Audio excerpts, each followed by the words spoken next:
Magandang araw at maligayang pagbati sa aming mga tagapakinig sa Medicalidad Podcast. Para sa aming unang episode, hayaan mo na ninyong ipakilala namin ang aming mga sarili, pati na rin ang issue na aming tatalakayin hanggang sa huling episode ng aming podcast. Ako si Miggy Gerland. Magandang araw, ako naman si Angel Aguinaldo. Pagbati, ako si Lara Carman. Magandang araw sa inyo. Ako si Verine Sabato. At ako naman si Sam Mendoza. Para sa unang episode ng podcast na ito, tatalakayin namin ang paksang social media's effect on patient education, healthcare communication, and the spread of medical knowledge. Bago ang lahat, bakit nga ba natin naisipang itong paksang pag-usapan? Well, sa palagay ko, bukod sa nais nating maging mahuhusay na doktor sa hinaharap, nakita o naranasan natin ang masasamang epekto ng pagkalat ng maling impormasyon sa social media. Lalong nakakabahala na sa medical na aspekto ito, nakikita sapagkat nakasalalay rito ang kalusugan ng bawat isa. Lalo't higit ang mga netizens na mabilis maniwala sa mga product claims. Ano sa tingin mo, V? Sa palagay ko, mahirap ding pigilan na pagkalat ng mga maling impormasyon at pag-endorse ng mga produkto kahit na may mga misleading claims ito. Sang-ayon ako dyan. Sa pag-unlad ng teknolohiya at pagdami ng mga gumagamit ng social media, hindi talaga natin may iwasang kumalat ang mga ganitong bagay at makaapekto sa kaalamang medikal ng mga nakakabasa nito. Pero saan nga ba nagsimula ang pagkalat ng maling medical information? Wala pa namang social media noon. Nung bata ako, madalas na ako nakakarinig ng mga bali-balita o kwentong medikal. Naalala ko nung nagsimula akong magdalaga at nagkaroon ng period, pinatalon ako pababa mula sa ikatlong baitang ng aming hagdan. Para raw magtagal lamang ang period ng 3 araw. Natutunan ko naman ngayon na paniniwala lamang yon. Kayo, may karanasan na ba kayong ganito? Ako naman, sabi nila pwede pa raw kainin ang pagkain kung wala pang 5 seconds na nasa sahig ito. Kapag nahulog mo, mabilis kaming nagbibilang noon ngunit hindi naman pala totoo sapagkat napakabilis na kumakapit ang bakterya. Ang dami pang kumakalat na mga paniniwala ngayon, no? Talagang nakakabahala sapagkat mahirap din naming paniwalain ang mga tao sa katotohanan, lalo kung matagal na silang naniniwala sa mga fake news. Sa ganito na lang ba't nagtapos ang pagkalat ng maling impormasyon bago nagkaroon ng social media? Sa palagay ko, malaki rin naman ang ginampanan ng pagdating ng mga Amerikano sa ating bansa. Sa pagkakaroon ng print culture, nagkaroon ng printed sources ang mga Pilipino tungkol sa iba't ibang bagay. Sa pagkakaalam ko, merong mga newspapers at almanacs noon at paniguradong naglalaman ito ng medical na impormasyon. Pero sa palagay nyo ba, may nagbago kaya sa pananaw ng mga tao sa ganitong usapin nang magkaroon ng print culture? Well, sana meron. Pero sa pagkakaalam ko rin, mayroong libro na Popular Print and Popular Medicine. Ang pamagat kung naging leading source iyon ng mga kaalamang pang-medisina bago magkaroon ng Civil War. Pero tiyak naman na ipinakilala ng mga Amerikano yung mga ganong libro sa mga Pilipino. I agree, Sam.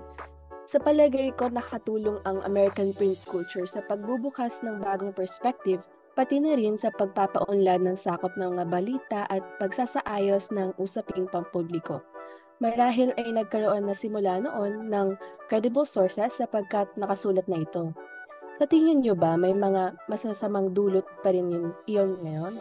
Sa tingin ko meron, kaya na nasabi kanina. Mahirap baguhin ang pananaw ng mga tao, lalo na syempre kung may nakaaraan na silang mga paniniwala. Pero sa palagay ko, mas lamang naman ang mabubuting dulot nito. Sa pag-unlad ng social media, anong masasabi ninyo? Sa pagdating naman ng social media, napabilis ang pagkalap ng impormasyon pati na rin ang pag-distribute ng medical news sa bansa. Kumpara sa word of mouth noon, iba-ibang uri na ng paglalahad ng impormasyon ang makikita ngayon sapagkat mayroon ng videos, posters, tweets at iba pa. Ngunit may mabuti at masamang dulot pa rin ang pag-unlad nito sa kasalukuyan. Sang-ayon ako dyan, Luigi. Nakakatulong naman talaga ang social media sa pagpapabilis ng impormasyon sa mga tao. Subalit hint ng impormasyong nakakarating sa mga tao ay pawang katotohanan. Pakarami nga mga false advertisements sa ngayon pati ang mga misleading claims. Totoo. Maraming influencers ngayon basta-basta na rin naniniwala sa mga ganitong claims. At yung masama pa dito, karamihan sa kanila sponsored. Kaya ginagawa nila yung lahat para mabili ng mga tao yung produkto kahit hindi naman napapatunayan yung claims nito. Ang masama pa dyan, hindi rin naman lahat ng tao marunong mag-verify kung totoo o hindi ba yung benepisyong inilalahad ng mga produkto. Kayo, V at Lara, meron ba kayong nakita o naranasan na ganito? Ako, naalala ko nung lockdown, dumami ang mga taong tumatangkilik sa mga produktong pampapayat kahit na hindi pa ito FDA approved. Hindi naman masamang subukan ang madalas na sinasabi ng mga taong nakikilala ko tungkol dito. Maaring epektibo ito sa iba, ngunit kailangan nilang matutunan na hindi pare-parehas ang reaksyon ng ating katawan sa mga produkto, lalo na sa mga food supplements. Sang-ayon ako kay Lara. Food supplements ang kadalasang kumakalat na produkto ngayon sa social media. Meron ding mga tao na nagsiself-diagnose kapag mayroon silang karamdaman. Agad nila itong isi-search at ilalahad na mayroong silang ganoong sakit at para sa akin ay nakakalungkot iyon. Hindi nalulunasan ng maayos ang karamdaman kung hindi pahahalaga ng mga tao ang mga payo ng mga doktor. Totoo yan. Sabagay, mayroon namang mga totoong doktor na silang nagpo-post ng medical na impormasyon. Ngunit sa panahon ngayon ay mahirap pa ring tukuyin ang totoo sa hindi lalo para sa mga taong walang kakayahan na mag-verify ng impormasyon. Sa tingin ninyo, nakatutulong ba talaga ang social media? Para sa akin nakatulong ang social media sapagkat naging plataporma rin ito ng mga doktor at iba pang mga medical specialist para makapaglahad ng medical information.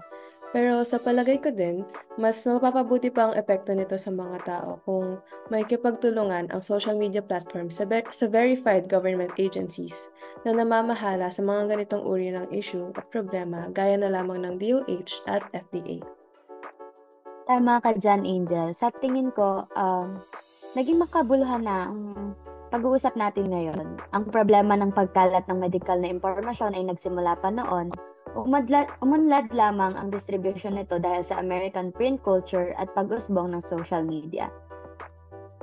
Salamat sa pagbubuod, Sam. Pero sa susunod na episode ng Medical Edad Podcast, matutuklasan natin kung ano nga ba ang epekto ng social media sa pagpapakalat ng mga medical na impormasyon at kung tunay nga bang nakatulong ito sa pag-unlad ng kaalaman ng mga tao pagdating sa basic medical knowledge. Maraming salamat sa aming mga tagapakinig. See you sa susunod na episode ng Medical Agad Podcast. Paalam! Paalam! Paalam! Alam.